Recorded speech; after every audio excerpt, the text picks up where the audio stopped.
கத்தாரில் அன்னைக்கு என்னோட ஒஸ்டான டேனே சொல்லலாம். ஏன்னா அது வந்து என்னோட last day of Qatar.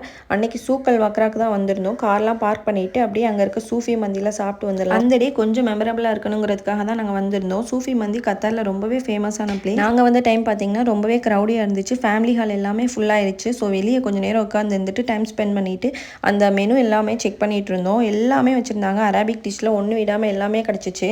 சவாயா, chicken, barbecue, இப்படி எல்லாமே different types of Arabic food எல்லாமே கிடச்சிச்சு. எல்லாமே செக் பண்ணிவிட்டு கடைசியில் நாங்கள் வந்து எப்பவும் போல் எங்களோட ஃபேவரட்டான சிக்கன் அண்ட் பீஃப் கப்ஸாக தான் வாங்கியிருந்தோம்.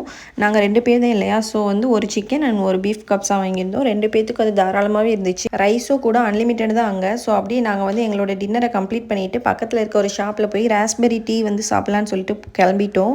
ஸோ அன்னைக்கிட்டே எங்களுக்கு அப்படி தான் போச்சு. ஸோ கொஞ்சம் பர்சனலான ரீசன்னால கத்தாரை விட்டு சடனாக கிளம்புற மாதிரி ஆயிடுச்சு. பிளான் பண்ணவே இல்லை. சுத்தமாக நாங்கள் வந்து இந்த ஐடியாலே இல்லை. டக்குனே கிளம்பி வர மாதிரி ஆயிடுச்சு. அப்படி தான் எங்களோட கத்தாரோட லாஸ்ட் டே போச்சு. ஸோ நெக்ஸ்ட் வீடியோவில் எங்களோட ஃப்ளைட் எக்ஸ்பீரியன்ஸ், ஏர்போர்ட் எக்ஸ்பீரியன்ஸ் எல்லாமே ஷேர் பண்ணுறேன். அது வரைக்கும் பாய்.